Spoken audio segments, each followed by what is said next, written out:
같이 한 목소리로 함께 합독합니다. 시작. 헬라인이나 야만이나 지혜 있는 자나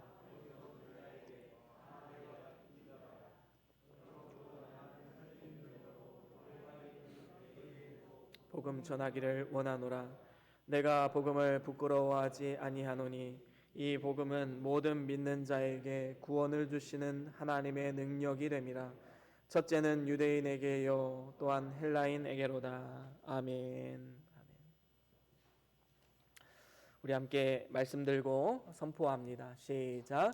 주의 말씀은 내 발의 등이요 내 길의 빛이 되십니다. 주여 말씀하옵소서. 주의 종이 듣겠나이다. 아멘. 아멘. 오늘은 로마서 1장 14절에서 16절 말씀으로 복음의 빚진 자라는 제목으로 함께 말씀을 나눠보길 원합니다. 우리 민족은 참으로 비극적인 역사를 많이 가진 민족입니다. 지금 전 세계에서 유일하게 남북으로 분단된 것도 그렇지만 무엇보다도 35년간의 일제강점기를 겪은 것, 참 가슴 아픈 현실이지요. 우리 민족의 큰 상처로 남아 있습니다. 당시 젊은 사람들은 강제로 끌려가서 남자들 같은 경우는 징용이나 징병에 투입되었고 또 여성들 같은 경우는 성노예로 수치스러운 일을 당했습니다. 그래도 감사한 것은 35년이 흐른 뒤에 해방되었다는 사실이지요. 이렇게 해방될 수 있었던 것은 첫째로는 하나님의 은혜요. 또 두 번째로는 미국의 도움이 컸습니다. 미국이 일본의 히로시마와 나가사키에 투하한 이 원자폭탄 두 방으로 인해서 일본이 전쟁에서 항복하게 되었고 2차 세계대전은 종식되었습니다. 그리고 우리는 해방의 감격을 누리게 되었지요. 사실 미국이란 나라는 우리에게 참 고마운 나라입니다. 일제강점기로부터 해방의 감격을 누리게 해주었을 뿐만 아니라 이후에 한국전쟁 때 북한군과 또 중공군이 이 한반도를 거의 다 점령했을 즈음에 인천 상륙작전을 통해서 이제 다시금 우리의 땅을 회복시키는 이러한 역사가 나타나게 된 것이지요. 만약에 그것이 아니었다면 오늘날 우리가 어떻게 되었겠습니까? 참 생각만 해도 끔찍하지 않습니까? 또한 거기서 끝이 아닙니다. 우리에게 복음을 전해주어서 이렇게 구원의 은혜를 누릴 수 있게 되었습니다. 우리는 그 은혜를 절대로 잊어서는 안 되는 것이지요. 그런 의미에서 볼 때 우리는 늘 어떻게 하면 이 은혜를 갚을 수 있을까? 그래서 우리보다 못한 나라에게 늘 관심을 가지고 그들에게 가장 좋은 것을 주기를 힘쓰는 그러한 삶을 살아가야 마땅할 것입니다. 그래서 우리는 늘 빚진 자의 마음으로 살아가야 하는 것이지요. 항상 감사하고 은혜와 사랑을 어떻게 하면 갚을 수 있을까? 이러한 마음의 자세로 살아가야 마땅한 것입니다. 영적으로도 마찬가지이지요. 우리는 이전에는 노예였습니다. 무엇의 노예였지요? 죄와 사망의 노예였습니다. 그래서 도저히 노예에서 해방될 수 있는 방법이 없었습니다. 여러분, 도박에 중독된 사람이 도박을 끊기 위해서 손가락을 잘랐다고 봅시다. 그 사람이 도박에서 유혹에서 끊어낼 수 있을까요? 그렇지 않습니다. 죄라는 것은 우리를 속박하고 절대로 놓아주지 않습니다. 이러한 절망적인 인생 가운데 기쁜 소식이 들려옵니다. 해방의 기쁜 소식입니다. 그것이 바로 복음이지요.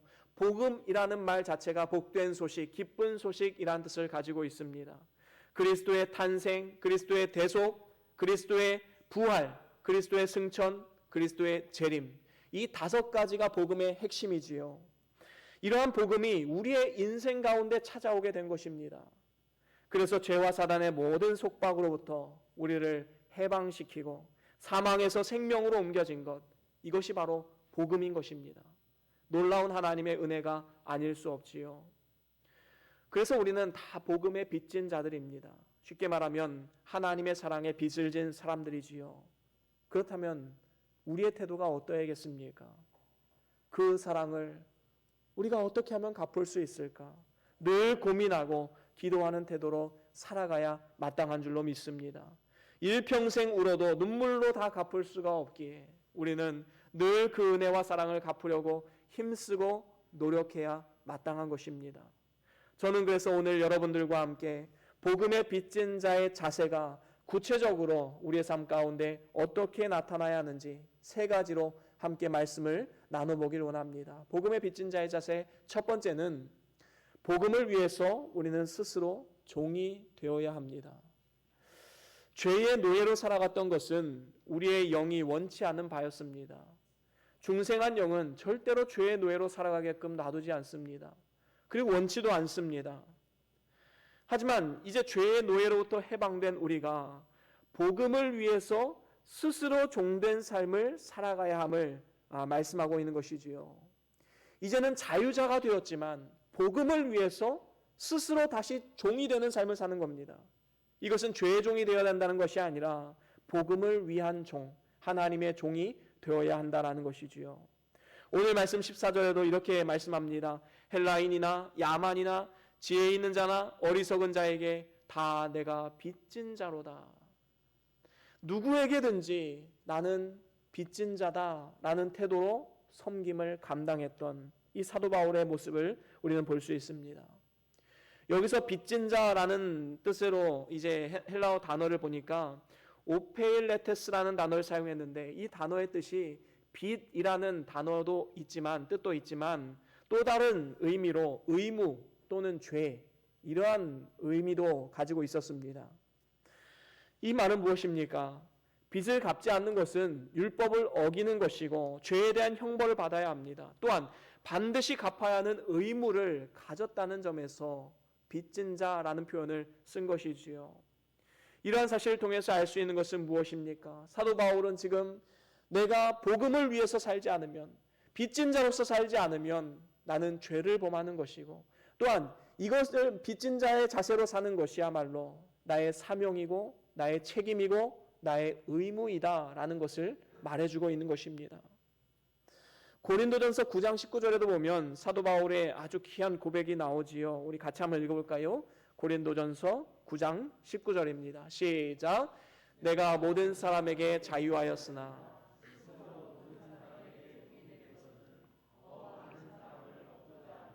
그렇습니다. 사도 바울은 자유로운 몸이 되었음에도 불구하고 다른 사람들을 위해서 섬기는 종으로 스스로 그 길을 선택했다라는 것입니다. 여러분, 사도 바울이 무언가 부족하기 때문에 스스로 종이 되었을까요? 그렇지 않습니다. 사도 바울은 베냐민 지파 히브리인입니다. 그리고 바리새파 사람으로서 그 누구보다도 율법에 특심이 있었던 사람입니다. 뿐만 아닙니다. 그는 그 당시에 최고의 선생이었던 가말리엘 문화에서 공부했던 사람입니다. 최고의 수학을 했습니다. 스스로 종이 되어야 할 이유가 전혀 없었던 사람입니다. 하지만 사도 바울은 복음을 위해서 나는 스스로 종이 된 사람입니다 라는 고백을 지금 하고 있는 것입니다. 바로 예수 그리스도의 사랑과 은혜를 경험했기 때문인 것입니다. 예수님 자체가 복음을 위해서 스스로 낮아지셔서 종의 모습으로 이 땅에 오시고 십자가의 모진 고난과 고통을 다 당하셔서 우리를 구원하셨습니다. 그래서 이러한 사랑을 입은 우리 역시도 작은 예수로 이 땅 가운데 살아가면서 복음을 위해 스스로 종된 삶을 살아가야 마땅한 것입니다. 그것은 나 자신을 희생해서 이 세상과 주님의 몸된 교회를 섬겨야 함을 말씀하는 것이지요. 고린도전서 10장 31절에 보면 이렇게 말씀합니다. 우리 같이 한번 읽어볼까요? 고린도전서 10장 31절 시작. 그런즉 너희가 먹든지 마시든지 무엇을 하든지 다 하나님의 영광을 위하여 하라. 아멘. 그렇습니다. 우리가 정말로 복음의 빚진 자임을 알았다면 이제 모든 것을 하나님의 영광을 위해서 해야 된다라고 말씀하는 것입니다. 하나님 영광을 위해서 그리고 복음을 위해서 섬김의 일을 감당하라는 것이지요. 밥을 먹는 것도 힘을 내서 주의 일을 감당하기 위해서, 돈을 버는 것도 주의 일에 헌신하기 위해서, 공부를 하는 것도 누군가에게 가르침을 주기 위해서, 이렇게 하나님의 영광을 위해서 하는 사람에게 하나님께서 어떻게 복을 내려주시지 않을 수가 있겠습니까? 여러분, 우리가 잘 아는 미켈란젤로 화가이자 또 조각가였던 이 미켈란젤로와 관련된 아주 귀한 예화가 있지요. 미켈란젤로의 스승이었던 이 보톨로 지오반이라는 사람이 있습니다. 이 사람 정말 믿음의 사람입니다. 미켈란젤로가 14살이 되었을 때에 지오바니의 문화생이 되기 위해서 찾아왔다고 합니다. 스승이 테스트를 해보니까 정말로 놀라운 재능을 가지고 있는 것입니다. 그래서 이렇게 물었습니다. 너는 위대한 조각가가 되고 싶으냐? 네, 그렇습니다, 스승님. 위대한 조각가가 되기 위해서 무엇이 필요하다고 생각하느냐? 그러자 이제 미켈란젤로가 이렇게 답합니다. 저의 재능과 기술을 더 연마해야 된다고 생각합니다.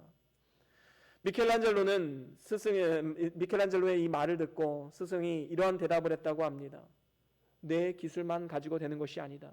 내 기술을 무엇을 위해서 쓸 것인가? 이것에 대한 고민을 해야 되지 않겠느냐라고 하면서 이제 지오바니는 어린 미켈란젤로를 데리고 두 곳을 함께 가게 됩니다. 첫 번째 곳은 술집이었지요. 술집 앞에 너무나도 아름다운 동상이 하나 세워져 있었습니다. 그리고 두 번째 간 곳은 교회입니다. 교회 앞에 아름다운 천사의 동상이 세워져 있었습니다. 이 두 곳을 가면서 지오바니는 다시 한번 묻습니다. 너는 내 기술과 재능을 무엇을 위해서 쓰기를 원하느냐? 똑같은 조각이지만 하나는 쾌락을 위해서, 하나는 하나님의 영광을 위해서 쓰임받았던 것입니다. 어린 미켈란젤로는 이렇게 대답했다고 합니다. 스승님, 하나님의 영광을 위해서 제 재능을 쓰기를 원합니다. 이러한 결단을 한 미켈란젤로, 그는 일평생 동안 정말로 아주 아름다운 이 천지창조, 다비드상, 최후의 심판, 이런 주옥 같은 작품들을 남길 수가 있었던 것입니다. 그렇습니다. 우리는 우리가 가진 은사, 재능, 물질, 건강 모든 것을 활용해서 하나님의 영광을 위해서 쓰임받기를 간구하며 나아가야 되는 것입니다. 아무리 큰 달란트라고 해도 그것을 땅에 묻어놓으면 아무런 일이 일어나지 않습니다. 하지만 아무리 작은 달란트라도 그것을 활용해서 하나님의 영광을 위해서 쓰임받게 되면 하나님의 놀라운 역사의 도구로 쓰임받게 되는 것입니다. 여러분들은 고인물이 되기를 원하십니까? 아니면 흐르는 강물이 되기를 원하십니까? 예수 믿고 그저 내 마음의 위로를 얻고 나 자신만을 위해서 신앙생활 한다면 우리는 어쩌면 고인물 신앙입니다. 고인물 신앙은 언젠가는 썩기 마련입니다. 그리고 그 안에는 어떠한 생명체도 살아갈 수 없습니다. 하지만 흐르는 강물은 다르지요. 끊임없이 물이 공급받고 또 공급받은 물을 끊임없이 흘러보냅니다. 흐르는 강물에는 정말로 생명체들이 많이 살고 있지요. 계속해서 나누는 삶을 살아감을 통하여서 깨끗함을 유지하게 되는 것입니다. 여러분, 우리는 자녀들에게 공부해서 남 주냐라고 가르칠 것이 아니라 공부해서 남 줘야 된다라고 가르쳐야 됩니다. 우리가 받은 바 은혜를 너무나도 큰 것임을 우리가 알기에 그 은혜를 나누는 삶을 살아가는 건 어쩌면 당연한 것입니다. 우리가 일주일 동안 세상에서 바쁘고 분주한 삶을 살아가다가 이 주일날 나와서 교사로, 구역장으로 이렇게 섬기고 봉사하는 이유가 무엇입니까? 우리가 하나님 앞에 너무나도 큰 은혜를 입었기 때문에 그 은혜에 비하면 이것은 아무것도 아니다라는 이런 마음가짐으로 섬기는 건 아니겠습니까? 우리의 다음 세대들이 예수님을 잘 믿게 하기 위해서, 우리의 다음 세대 좋은 것을 흘려보내기 위해서 교사의 직분을 감당하는 것 아니겠습니까? 구역 식구들에게 하나님의 사랑을 흘려보내기 위해서 구역장 감당하는 것 아니겠습니까? 주님의 몸된 교회를 통해서 하나님의 역사하심이 나타날 수 있도록 하나님께서 쓰임받고자 우리가 사역부장 그리고 사역부원으로 섬기는 것 아니겠습니까? 작은 일에도 우리가 충성을 다하면 하나님께서 이를 통해서 영광을 받으십니다. 이름도 없이 빛도 없이 교회를 청소하시고 또 때로 안내하고 또 심겨진 곳에서 봉사하는 이러한 사역들, 여러분, 이것은 작은 사역이 아닙니다. 그 귀한 사역들을 통해서 하나님 영광 받으시고 주님의 몸된 교회가 더욱더 부흥 발전하게 되는 것이지요. 작은 사역은 이 세상에 없습니다. 하나님 앞에 다 귀한 사역, 중요한 사역인 것임을 우리는 분명히 기억해야 됩니다. 중요한 것은 무엇입니까? 우리의 마음의 자세입니다. 빚진 자의 마음으로 우리가 어떻게 하면 그 사랑과 은혜를 갚을 수 있을까? 이러한 마음을 가지고 섬기고 사명을 다해야 되는 것이지요. 내가 받은 은혜에 비하면 이것은 아무것도 아닙니다. 저는 무익한 종입니다. 이러한 자세로 나아가는 삶, 어떻게 하나님의 기쁨이 되지 않을 수가 있겠습니까? 오늘 사역 헌신 주일입니다. 우리가 받은 그 사랑을 조금이나마 갚는 심정으로 작은 것 하나라도 한번 결단해 보십시오. 하나님의 기쁨이 되는 이러한 복된 삶을 살아갈 수 있게 될 것입니다. 그리고 하나님은 그 삶을 통해서 하나님의 역사와 하나님의 일들을 이루어 가심을 분명히 기억해야 할 것입니다. 그런가 하면 두 번째로는 복음을 전하는 삶입니다. 우리는 복음의 빚진 자의 자세로서 끝까지 복음을 전하는 삶을 살아가야 합니다. 오늘 본문 15절 말씀에도 보면 이렇게 말씀합니다. 그러므로 나는 할 수 있는 대로 로마에 있는 너희에게도 복음을 전하기를 원하노라. 사도 바울은 복음의 빚진 자의 마음으로 할 수만 있으면 복음 전하기를 힘썼습니다. 빚을 진 사람은 어떻게 해서든 빚을 갚아야만 하는 것이지요. 큰 부담과 의무와 책임을 가지는 것입니다. 그런 의미에서 볼 때 복음을 전하는 것은 우리의 의무요 책임인 것임을 분명히 기억해야 되는 것이지요. 예수님께서 부활하시고 승천하시기 직전에 제자들과 함께 모입니다. 그리고 제자들이 예수님께 질문합니다. 주께서 이스라엘을 회복시키실 때가 바로 이때입니까? 라고 물었을 때 예수님께서 제자들에게 이렇게 말씀하십니다. 우리 같이 한번 읽어볼까요? 사도행전 1장 7절과 8절입니다. 같이 한번 읽어보겠습니다. 시작. 가라사대 때와 기한은 아버지께서 자기의 고난에 두셨으니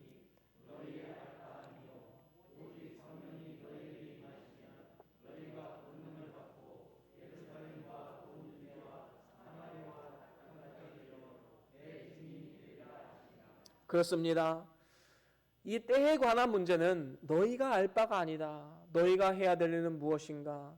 예루살렘과 온 유대와 사마리아와 땅끝까지 이르러 나의 증인이 좀 되어다오. 바로 이렇게 요청하고 있는 것입니다. 이것은 예수님의 유언과도 같은 말씀이지요. 이 땅을 떠나시기 전에 마지막으로 남기신 말씀입니다. 여러분, 아무리 불효자라도 부모님이 마지막으로 하신 말씀은 잘 지켜 행하는 것이 인지상정 아니겠습니까? 우리도 역시 예수님의 이 마지막 부탁, 우리가 이 땅 가운데 예루살렘과 온 유대와 사마리아 땅끝까지로 복음을 증거해달라는 증인된 삶을 요청하신 것처럼 우리도 역시 이 땅 가운데 증인된 삶을 살아가야 마땅한 것입니다.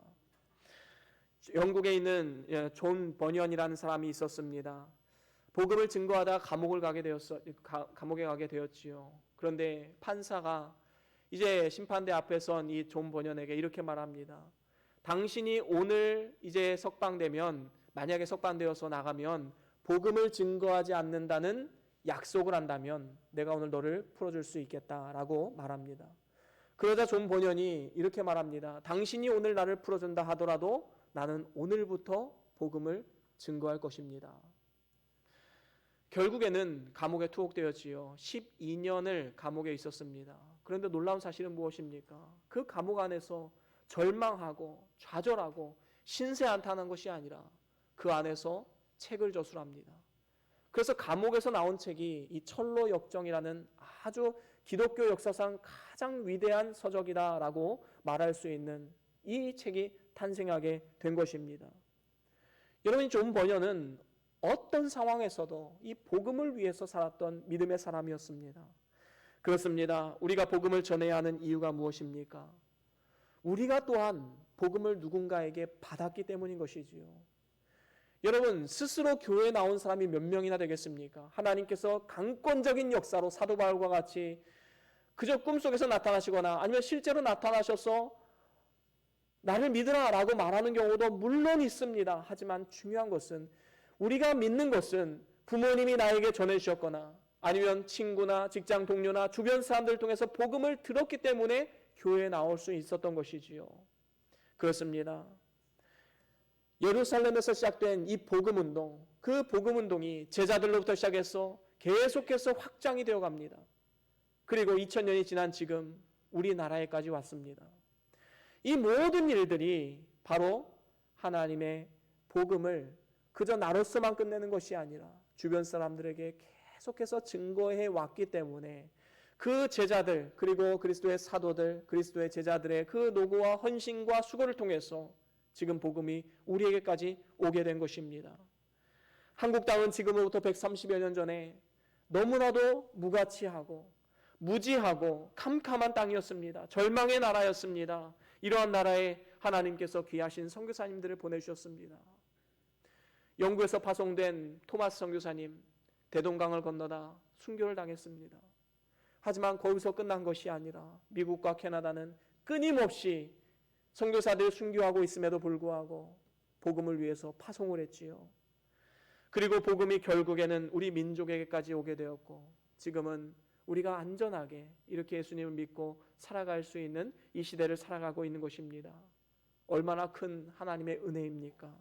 우리가 구원의 반열에 설 수 있었던 것, 누군가가 나에게 전해주었기 때문인 것입니다. 그렇다면 이제 우리는 어떠한 자세로 나아가야겠습니까? 우리도 역시 다른 누군가에게 전하는 삶을 살아가야 마땅한 것입니다. 그래서 고린도전서 9장 16절에 이렇게 말씀합니다. 우리 같이 한번 읽어볼까요? 고린도전서 9장 16절입니다. 시작.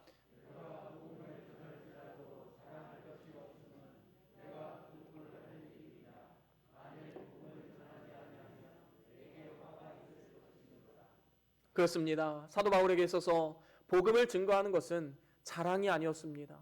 당연히 복음의 빚진 자로서 해야 될 일이라고 믿었기 때문인 것입니다.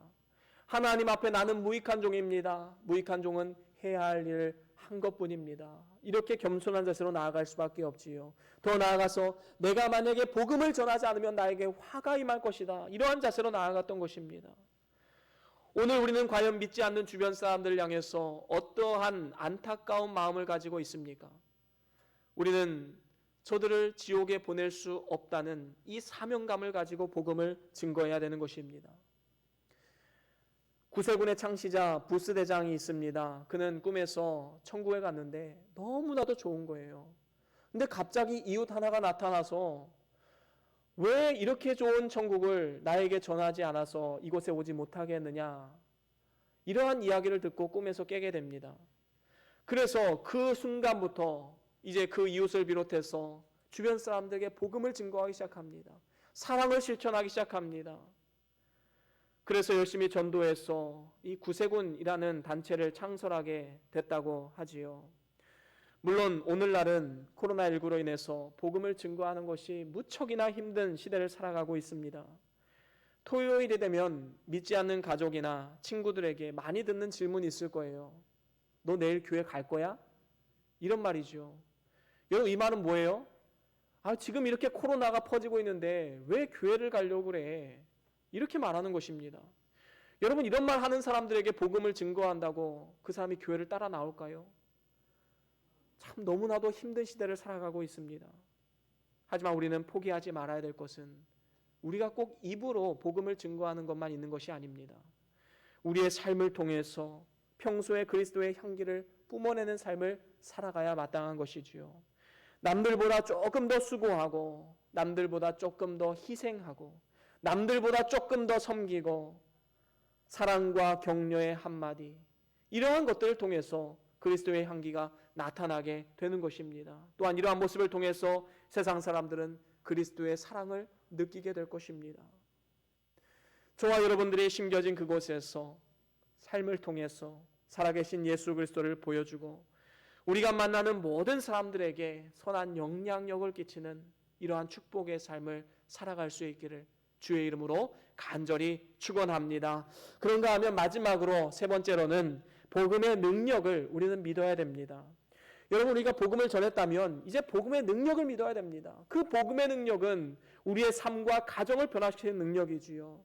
오늘 본문 말씀 16절에도 보면 사도 바울이 은혜로 받은 구원과 또 복음의 도의 이치를 얼마나 자랑스럽게 생각하고 있는지 우리는 볼 수 있습니다.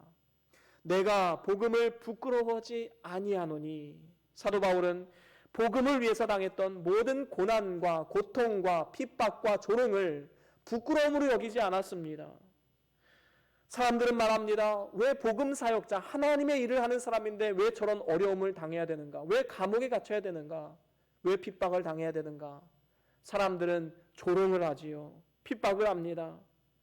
하나님이 살아있다면 사도 바울을 저렇게 놔두실 리가 있겠어?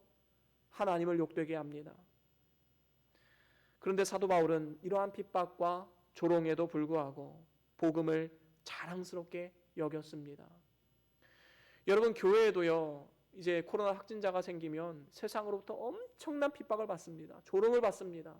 야, 너네 하나님 살아있다며. 하나님이 살아있다면 왜 교회에 확진자가 생기게 하니? 이렇게 조롱을 합니다. 참 안타까운 현실이지요. 여러분, 이러한 댓글과 이러한 말 들으면 부끄럽습니까? 하나님이 부끄럽습니까? 그런 진정한 그리스도인이 아니지요. 우리는 어떠한 핍박과 조롱 가운데서도 부끄러움이 없이 이 복음을 위해서 살아가는 삶을 살아가야 마땅한 것입니다. 사도 바울이 바로 이러한 능력의 사람이었지요. 이러한 마음은 디모데후서에도 잘 나타나 있습니다. 디모데후서 1장 8절입니다. 우리 같이 한번 읽어볼까요? 디모데후서 1장 8절 함께 읽어보겠습니다. 시작. 그러므로 내가 우리 주의 증거와 또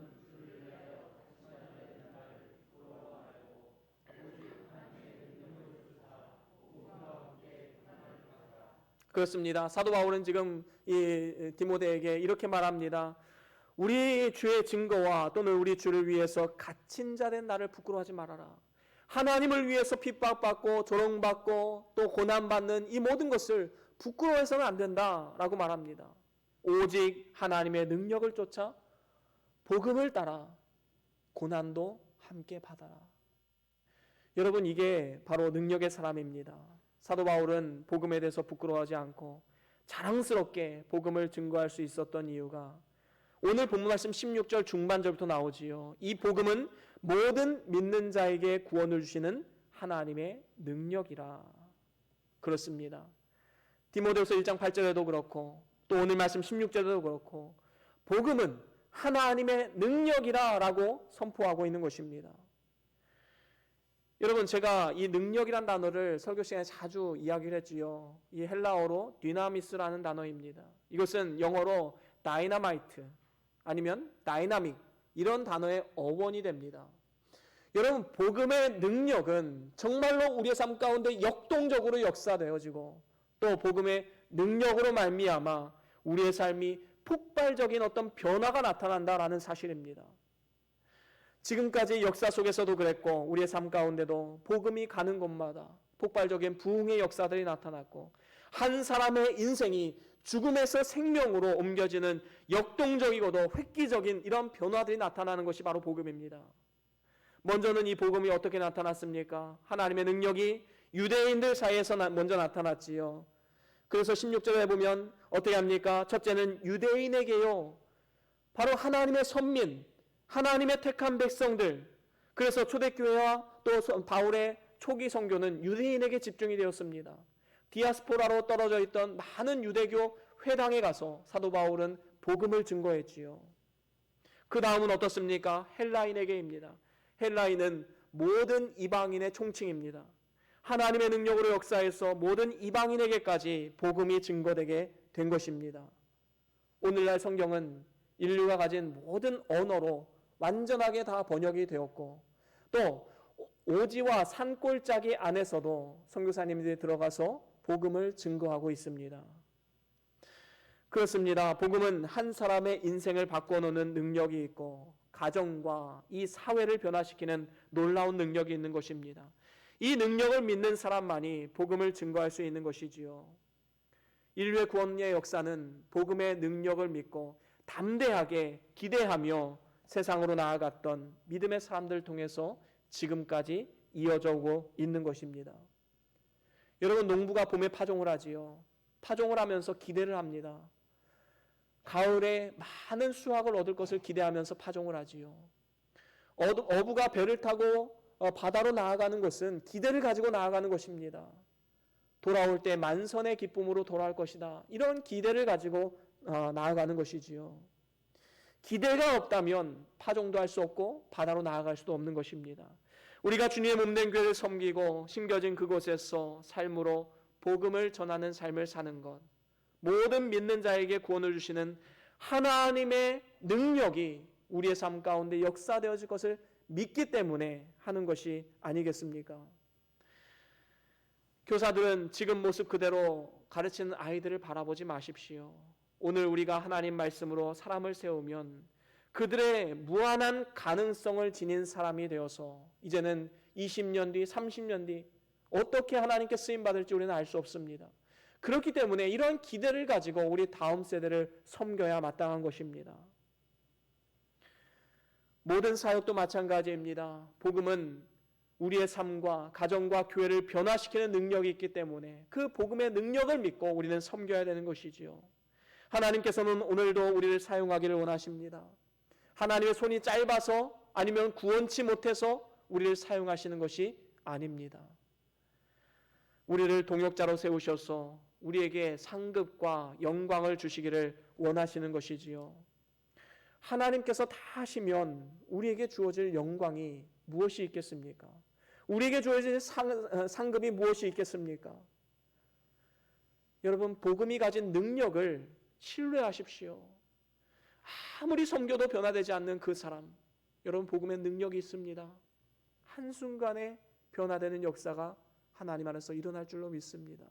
그러한 기대를 가지고, 그러한 소망을 가지고 우리는 끝까지 포기하지 말고 복음을 위해서 살아가야 되는 것입니다. 교사들도 마찬가지고 교육장님들도 마찬가지고 사역부장님들, 사역부원들도 마찬가지입니다. 섬기다가 낙심될 때가 언제이지요? 열매가 없을 때.